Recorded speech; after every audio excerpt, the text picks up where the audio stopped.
बिस्मिल्लाहिर्रहमानिर्रहीम। अस्सलामु अलैकुम नाज़रीन, घर का डॉक्टर यूट्यूब चैनल पर खुशामदीद कहते हैं। आज की हमारी वीडियो का मौजू है एक homeopathic first aid homeopathy treatment, पूरे जिस्म की बजाय सिर्फ ज़बान का फालिज। कास्टर मेडिसन को कैसे इस्तेमाल कर सकते हैं और फर्स्ट एड ट्रीटमेंट के तौर पर इसकी क्या अलामात हैं, इसके बारे में मैं भी आपको तफसील से बताता हूँ। तो शुरू करते हैं आज की वीडियो। होम्योपैथी फर्स्ट एड, ज़बान का फालज और कास्टिकम।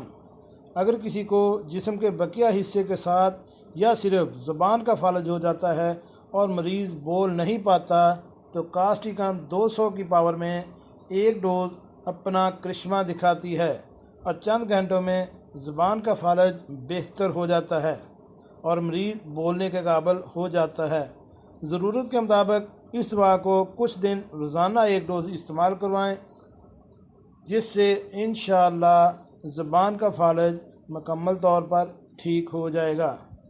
इसके अलावा जो अहम हदायत है वो ये है कि ज़बान के फालज में कास्टिकम के साथ कालीफास 6x मावन दवा के तौर पर बहुत अच्छा काम करती है। ये तो आप जानते होंगे कि कालीफास भी अपना करिश्माती असर रखती है, इसलिए अगर ज़बान का फालज मुस्तकिल तौर पर हो और फर्स्ट एड ट्रीटमेंट में ना ठीक हो, तो आप कास्टिकम के साथ कालीफास 6x को मावन दवा के तौर पर इस्तेमाल करें। इन दोनों के इस्तेमाल से आपका ज़बान का फालज इंशाअल्लाह ठीक हो जाएगा। जी नाज़रीन, कैसी लगी आज की मालूमाती वीडियो? मिलते हैं एक नई वीडियो के साथ। सलाम अलैकुम।